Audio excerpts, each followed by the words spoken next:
que o bom educador nunca dá ao seu discípulo a lição pronta. Seria um crime contra o discípulo oferecer a ele a lição pronta.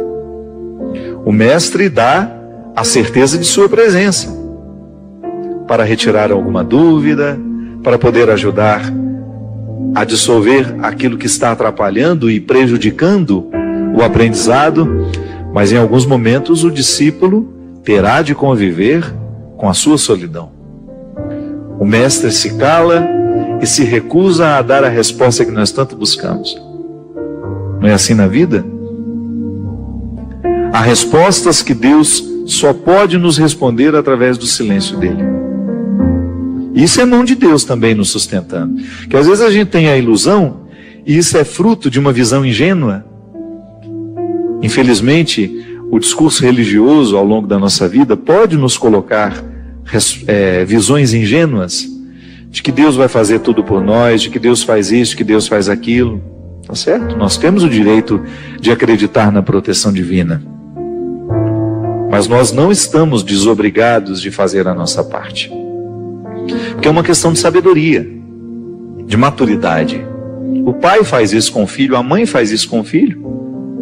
O amor não pode nos fazer pensar, o amor que a gente sabe que Deus tem por nós, não pode nos fazer pensar de que Ele fará tudo. Gosto muito dessa expressão. Nós só temos o direito de esperar pelo impossível depois que a gente fez tudo o que nos foi possível. Então Deus nos protege? Sim.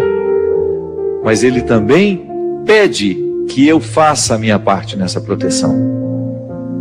Eu rezo a Deus pela minha vida, peço para que Ele me dê saúde, mas preciso fazer a minha parte para que essa saúde seja uma realidade na minha vida, não é? O cuidado que eu tenho comigo é uma expressão dessa minha parte, do milagre que eu preciso realizar diariamente.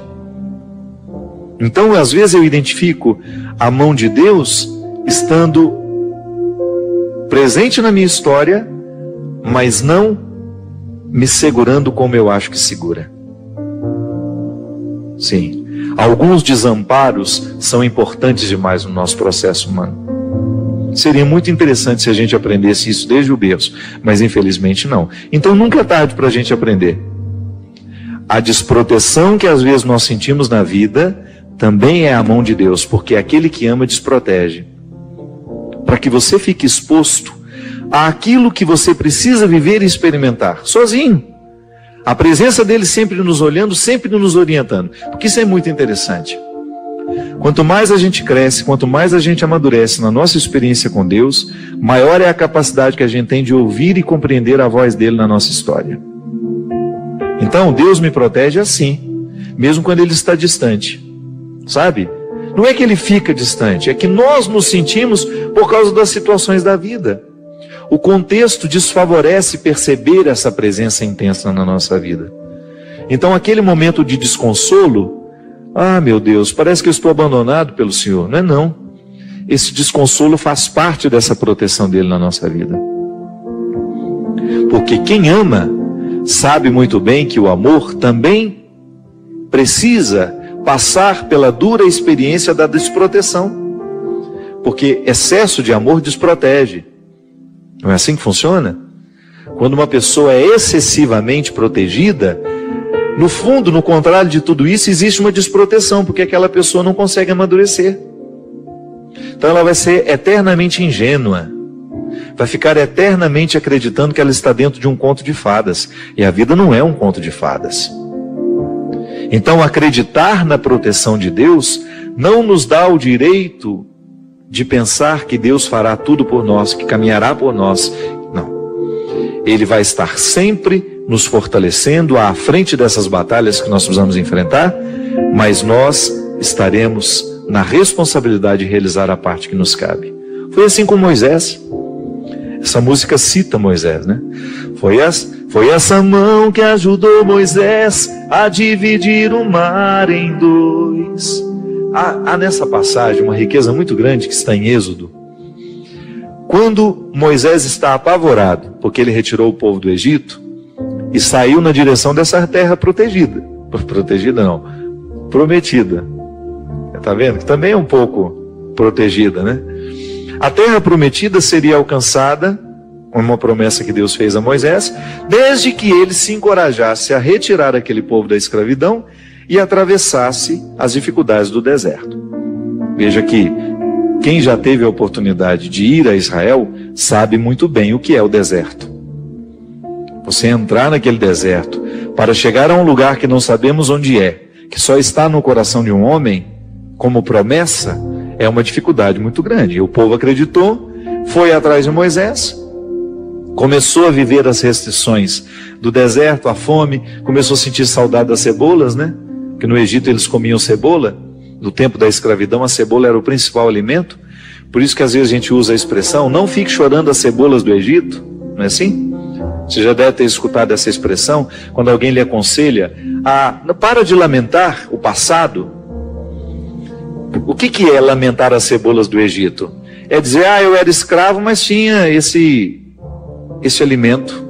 Eu tinha cebola para me alimentar. E agora eu estou livre, mas não tenho nada. Calma. Dê tempo ao deserto. Permita que o deserto lhe diga o que ele precisa dizer. Até a fome. A restrição, ela é importantíssima no processo humano. A gente identifica o tempo todo que pessoas são estragadas porque não lhes faltou nada. É terrível quando você tem um filho que foi paparicado desde criança, não lhe faltou absolutamente nada, e de repente, no descampado da vida, de repente aquela pessoa precisa enfrentar o deserto da vida e ela não tem munição o suficiente para dar conta. Aí fazer o quê? Como é que nós enfrentamos o deserto? Ali naquele momento, quando Moisés retira o povo da escravidão e se encoraja a levar este povo pelo deserto a caminho da terra prometida, ele também sente medo, ele também não sabe o que vai ser. Por isso ele o tempo todo, através das manifestações de Deus naquele momento da vida de Moisés, ele se comunica com Deus. São as epifanias, né? Que são essas manifestações gloriosas de Deus ali, através da realidade simples. É a sarça que arde, é a pedra que jorra água. Enfim, Deus vai conversando com Moisés, vai dando a ele sinais de que ele está no caminho certo, mas não o priva da desproteção que o deserto lhe causa. Então, desprotegido naquele deserto, materialmente falando, ele pode firmar uma confiança em Deus que nenhum outro conforto havia dado. Está vendo como é interessante? Como a desproteção, a aparente desproteção, ela tem todo um cuidado reservado e de bastidores ali. Da mesma maneira como você que é pai, é mãe, e você cria uma restrição ao seu filho para que ele possa amadurecer. Não é assim? Às vezes você retira alguma coisa do seu filho para que ele sinta realmente a falta, para que depois ele tenha condições de valorizar depois. Volto a dizer, muitas pessoas dão errado na vida porque não lhes faltou nada. Aí você observa que quando falta demais também pode causar um desequilíbrio, uma falta de confiança na vida, nas pessoas. Enfim, é o equilíbrio que dá certo. Quando você começa a educar, colocando proteção e aparentes desproteções, onde aquela pessoa terá de enfrentar a situação sozinha, ainda que você esteja vendo de longe. Eu enfrentei situações na minha vida extremamente difíceis, que não bastava o outro dizer, eu estou aqui. Por quê? Porque elas eram minhas. Até ajuda. Você olhar para o lado, saber que tem um amigo com você, que existe uma mãe, que existe um pai, um irmão. Mas em muitos momentos da nossa vida, este calvário é para ser vivido na solidão. É quando eu preciso viver essa sensação de estar desprotegido, da mesma maneira como Moisés viveu, ao pisar os desconfortos do deserto, ao enfrentar aqueles desconfortos, ele compreendeu o que é a condição humana. Então eu também faço essa experiência. Você faz. Eu não quero passar a vida em brancas nuvens, não quero mesmo. E é por isso que desde muito menino, quando a vida me era difícil, eu encontrava alguma coisa naquele desconforto que me fazia pensar mais alto, que me fazia pensar além. Moisés, vivendo o desconforto do deserto, precisava convencer os que estavam ao lado dele de que aquele desconforto valeria a pena. Ah, mas alguns queriam voltar para a escravidão. Olha como a fraqueza humana está muito presente na nossa vida no momento do desconforto. Quanta gente, vou dar um exemplo simples para você entender. Existem pessoas que precisam romper com namoros que são terríveis, desastrosos. Aquela pessoa só faz mal a você, você sabe disso, mas você tem um vínculo com ela, você tem necessidade afetiva, você não consegue romper aquele namoro. Então, você, de repente, você se encoraja, você fica com tudo claro diante de você, essa pessoa não me faz bem, eu não posso me casar com essa pessoa, porque se no tempo do namoro já está assim, imagina na época do meu casamento, depois no meu tempo de casado, vai virar um inferno pior ainda do que já é. Aí você se encoraja, motivado por pessoas que estão ao seu lado, a romper. Aí é terrível no dia que você rompe. O sofrimento é cruel dentro de você. Parece que você nunca mais vai se recuperar, que você só pensa naquela pessoa. Por quê? Porque apesar dela te fazer tão mal, você tem um vínculo doentio com ela, de dependência afetiva. Você sabe que ela te faz mal, mas você não sabe viver sem ela. Aí você começa a dar passos. A primeira semana é horrível. Você sofre, você chora, você não pode ouvir a música, você não pode sentir o cheiro, você não pode ver aquele pedacinho de não sei o que ele esqueceu lá na sua casa, que tudo aquilo é terrível. Mas de repente você começa a dar passos de libertação. É como se você estivesse andando na direção de uma terra que só vai te fazer bem. E um mês depois aquele sofrimento ficou melhor, 2 meses depois aquele sofrimento melhor, e de repente você não está nem mais lembrando. Claro que ainda existe ali um vínculo silencioso sendo desarmado, porque a dependência afetiva, ela não morre da noite para o dia. A gente precisa, é como se você fosse sufocando uma célula cancerosa com o processo da quimioterapia, sabe? Que você vai retirando a vida da célula cancerosa, que é a célula que nos mata. Aí digamos que 3 meses depois, você encontra de novo com aquela pessoa, e você tem aquela famosa recaída. Aí pronto. O castelo que você estava construindo, o chão que você tinha andado, que tinha sido tão difícil, você joga fora e você volta para o Egito, você volta para a escravidão. Você faz o mesmo que os companheiros de Moisés queriam fazer, voltar a comer a cebola, voltar a comer o alimento podre, estragado. Aí você reata aquele relacionamento porque ele é doentio e você não cuidou da devida distância que você deveria manter. Porque quando você tem essa dependência afetiva, você tem que estabelecer a distância, porque senão você não se cura. Você tem que parar de querer saber da vida daquela pessoa, porque senão você não se cura. Você precisa parar de ficar fuçando o Facebook dela, porque senão você não se cura. Você precisa parar de ficar investigando a vida. Onde que ela foi? O que ela estava? Você tem que cessar todos os pontos que podem lhe fazer querer voltar para o Egito. Porque senão você nunca vai se libertar. Aí 3 meses depois você está bela e formosa já, matando a célula cancerígena, você vai dar mais uns beijos na boca, volta àquela dependência horrorosa e o inferno retorna na sua vida. Na sua primeira semana é até bom que está tudo voltando. Daqui a pouco, minha filha, você está no inferno pior do que você estava 3 meses atrás. É assim.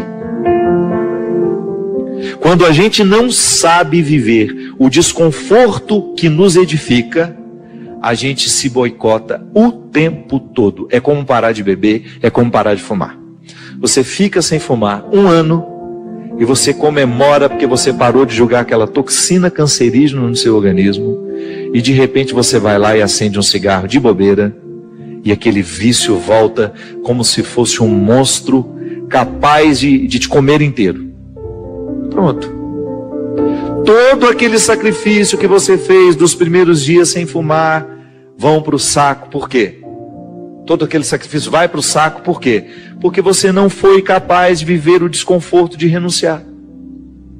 Minha gente, é impressionante como essa mão de Deus nos auxilia assim, nos fazendo conscientes do que nós precisamos romper na nossa vida. São situações que a gente precisa estabelecer limites para elas. porque senão a gente não vai ser curado nunca.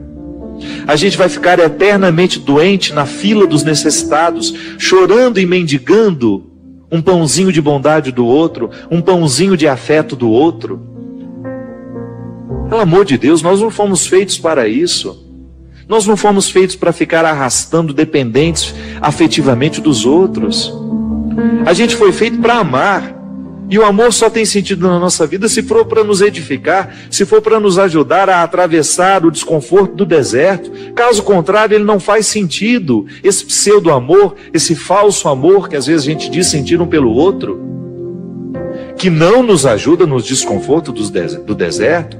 Eu preciso viver os meus desertos, você precisa viver os seus.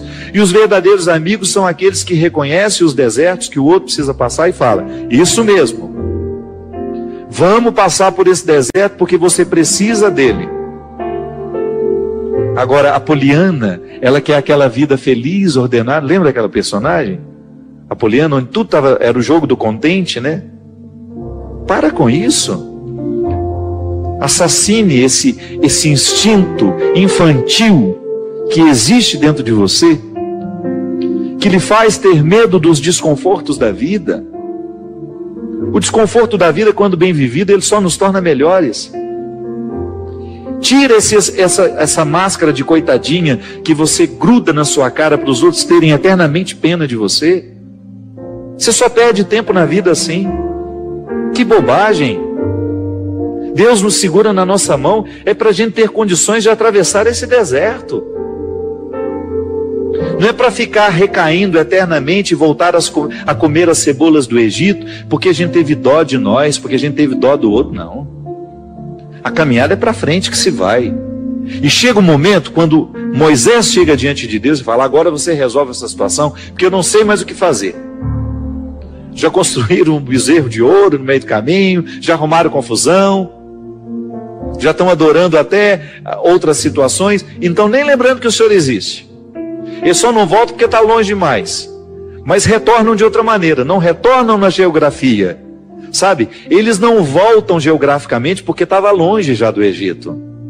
Eles morreriam no meio do caminho. Mas não voltavam geograficamente, mas voltavam afetivamente. Porque às vezes a gente já ultrapassou o território da nossa escravidão físico. Eu já saí da cadeia, mas a cadeia não saiu de mim. É assim que funciona. Eu já dei os passos na direção da minha liberdade, mas eu não fiz a conquista da minha liberdade. Eu não decretei a conquista da minha liberdade. Então eu fico afetivamente preso ao meu passado, lamentando as cebolas do Egito, lamentando o namoro que terminou, a situação que foi terminada, a amizade que foi traída. Então, quando Moisés está diante do Mar Vermelho e ele fica apavorado, porque agora eles não tinham mais para onde ir, ou atravessavam o mar, ou voltavam para o Egito, e o exército do faraó já estava chegando para capturá-los. O que ele faz? Ele tem uma reunião particular com o Senhor, né? Uma audiência particular de urgência. Liga lá para o secretário de Deus e fala: pelo amor de Deus, você pede para ele me atender hoje, que eu não posso mais ficar sem essa resposta. O exército do faraó está chegando. E aí ele acha que Deus iria dar uma resposta fácil para ele, né? Ia dar uma solução rápida. Não. O que Deus fala? Lembra, Gil? Lembra? Corre, né? Entra nessa água. Olha que frase forte. Diga ao povo que caminhe. Eu não vou fazer por vocês o que só vocês podem fazer. Eu vou dar todas as graças para que o milagre aconteça. Eu vou fortalecer a coragem de vocês, mas se não colocar o pé na água, se não desafiar este mar, ele não se abre. E foi o que o povo fez. Moisés à frente, certamente, cheio de medo também, né? Ai, meu Pai de misericórdia, o que vai acontecer agora? Quando ele começou a entrar, a colocar os pés na água, Deus faz a sua parte. Minha gente, a nós nem importa se isso aconteceu dessa maneira mesmo. A nós interessa é o fato de que Deus faz diariamente isso na nossa vida. Sempre que eu me encorajo a vencer os mares que me desafiam, eu estou exercendo o cuidado de Deus na minha vida. Sempre que eu me encorajo a colocar o pé no mar que me ameaça, eu estou cumprindo a parte da promessa de que Ele estará sempre ao meu lado. Você faz a mesma coisa. Sempre que você desafia os seus mares, sempre que você enfrenta os seus desconfortos, quando você não tem medo do desconforto que lhe chega, quando você olha para ele de frente, você fala: e agora? O que é que nós vamos fazer a partir desse momento? O que você me traz de bom? O que você está me desafiando? Eu vou aqui recrutar as minhas melhores partes, porque só isso me interessa. Se o desconforto me chega, eu preciso atravessar esse deserto para poder alcançar essa parte da terra prometida que me espera. É assim que funciona. Não há uma fórmula mágica para a vida. Ainda que a gente não acreditasse em Deus, nós teríamos de viver os desconfortos que nos fazem crescer. Ainda quem não crê em Deus precisa enfrentar os desconfortos de sua história, de sua existência. Agora é claro que quando a gente acredita em Deus, quando nós acreditamos de que existe alguém superior a nós, nos capacitando para a gente fazer a travessia, um conforto a mais nos é oferecido. Por isso, baseados na experiência deste conforto que eu já fiz, que você já fez, em muitos momentos, quando essa mão de Deus cuidou de nós, e que a gente dá continuidade ao processo de caminhada, de enfrentamento. É enfrentamento, a palavra é essa. Se a gente não vive os enfrentamentos diários dos nossos desertos, dos nossos conflitos, dos nossos medos, a gente nunca vai chegar ao conhecimento da terra que Ele nos preparou. Olha só que interessante.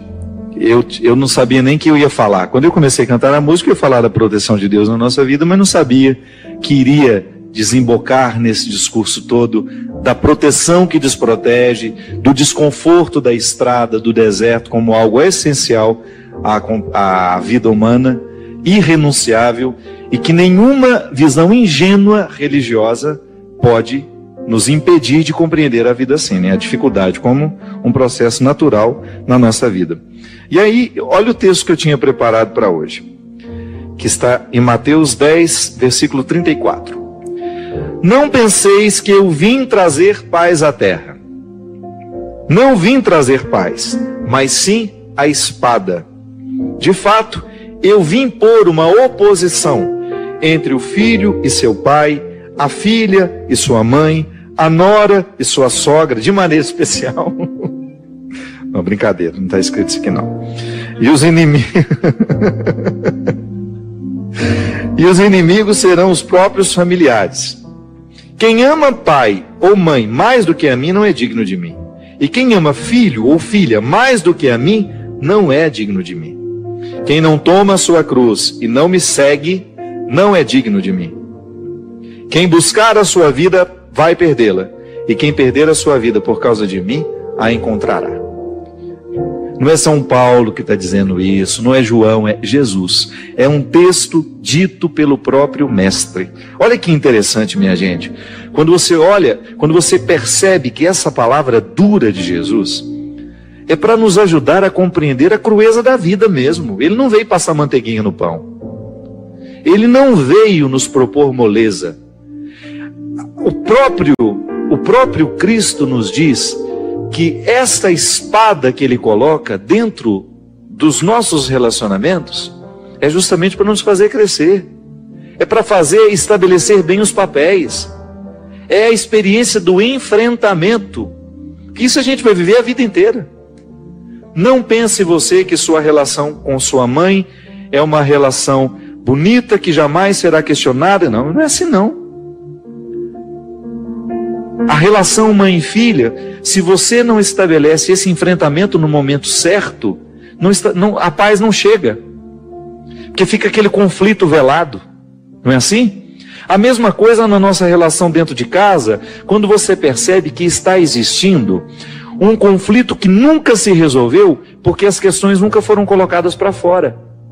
A gente nunca teve coragem de colocar na mesa. Eu me lembro direitinho.